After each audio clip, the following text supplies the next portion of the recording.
Hello viewers, जय माँ समलेई। मुई सोनी पटेल स्केल्पर सोनी मोर यूट्यूब चैनल के आपण मान के स्वागत करुछे। जेंता कि मुई प्रीवियस वीडियो पार्ट 1 रे कही थी मैक्सिमम लोग मेन करी कि चारटा मार्केट रे ट्रेड करसन, जेंता कि Indian, forex, crypto and binary. तो काना ट्रेड करसन? आमे आमर पैसा की ट्रेड करसुँ। केंता करसन चलो जानमा।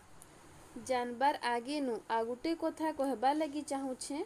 आ मोर प्रीवियस वीडियो पार्ट 1 के जदि जी नी देखी हेले जाई कि पहला पार्ट 1 के देखी पकुन, जे पार्ट 2 वीडियोटा बुझबार लगी सुविधा हेबा।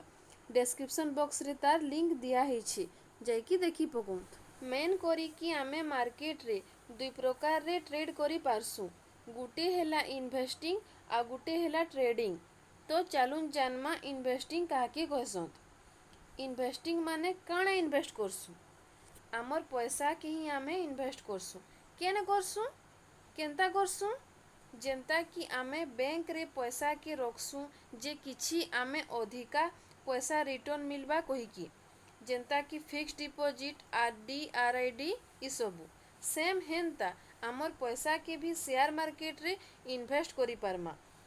आउ इन्वेस्टिंग रे आमके थोरे भल से जेन भी स्टॉक, क्रिप्टो या करेंसी पेयर उपरे इन्वेस्ट करबार थिसी, तार फंडामेंटल एनालिसिस करिकी जब तक गुटे भल रिटर्न नी देबार तक होल्ड करिकी रखी पारमा। आउ आपण मान के थर थर फंडामेंटल एनालिसिस करिके नी लागे कि कंप्यूटर हो बा मोबाइल देखी नी लागे।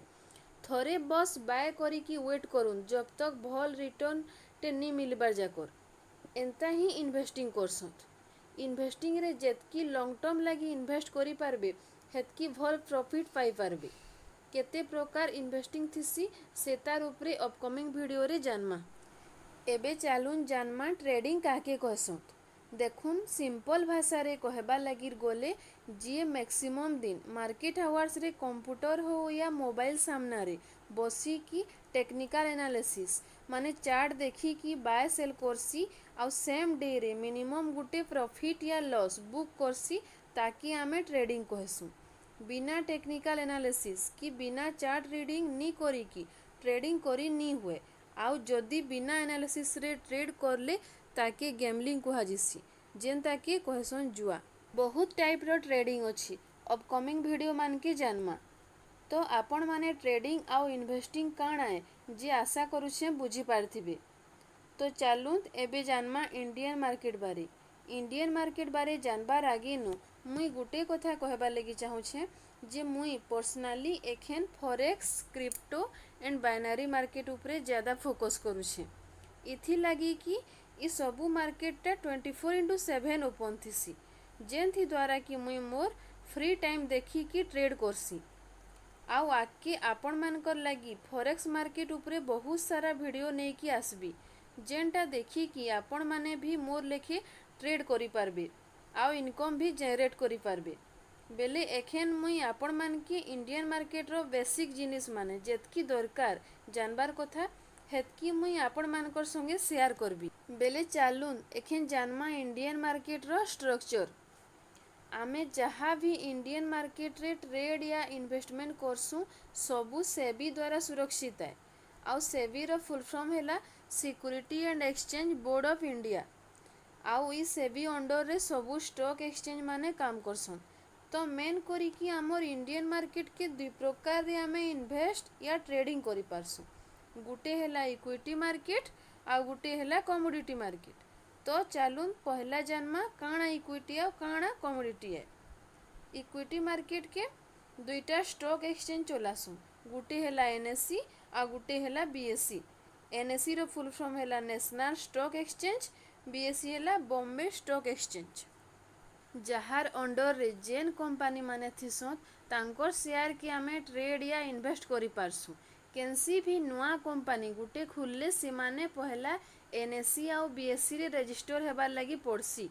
तार परे आमे जाइकी से कंपनी रो शेयर के बाय आउ सेल करी पारसु। सेम हेंता कमोडिटी मार्केट की MCX stock exchange चलासी।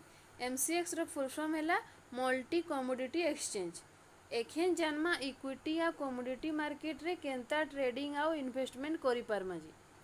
Equity market रे जदि आमे इन्वेस्ट करमा मेन करी कि आमे stock ETF IPO mutual fund इ सबू रे इन्वेस्ट करि परमा केनता करसन इ सबू काଣା ए इतार बारे फिर गुटे डिटेल्स वीडियो नै कि आसबी वेट करूँ बस एखेन बेसिक जिनिस माने जानून जे केन केन थी इन्वेस्ट करि पारसु इटा गला इन्वेस्टमेंट केनता करि पारमाटा एखेन आमे जदि इक्विटी मार्केट रे ट्रेडिंग करमा बेले आमे केनसी भी स्टॉक आउ इंडेक्स रे ट्रेडिंग करि पारमा इंडेक्स माने जेनटा कि आपण माने सुनी थिबे Nifty 50 bank Nifty Fin Nifty mid cap Nifty Sensex इ सबू इंडेक्स रे आमे माने ट्रेडिंग करि पारसु निफ्टी 50 रो माने हेला टॉप 50 कंपनी जेन कंपनी माने कि भल ग्रो करूथिसन या तांकर बिजनेस भल चलुथिसी से माने निफ्टी 50 अंडर रे आसंत सेम हेंता बैंक निफ्टी इंडेक्स रे सबू बैंक माने थिसन